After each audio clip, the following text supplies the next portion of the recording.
ပြောပါဦး ပြရမယ်လေအမေရှေ့ရောက်လို့ရှိရင်ဒီမျိုးနော်ဘာဘာကလပ်တွေဘာတက်မယ်ပပဲဘာနဲ့ချိန်မယ်ဆိုရင်ဒီမျိုးဆွဲလိုက် အော်အဲ့လိုမျိုး ဝင်ရုံပဲ ဟုတ်ဝင် နော်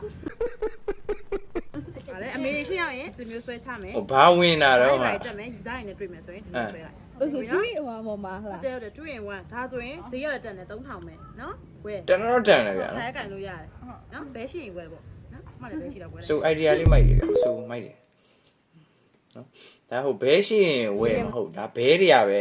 ဝယ်ဖို့များပါတယ်ဒါသူကောက်မလေးတွေကိုလက်ဆောင်ပေးမယ်ပါမယ်ဆိုတော့လေနော်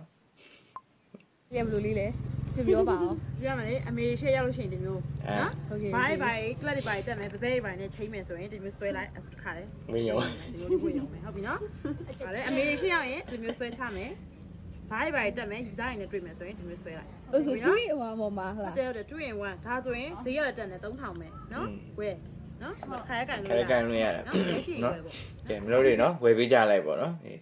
ဟိုကနေတန်းဝင်းကျင်တယ်ဆိုရင်တော့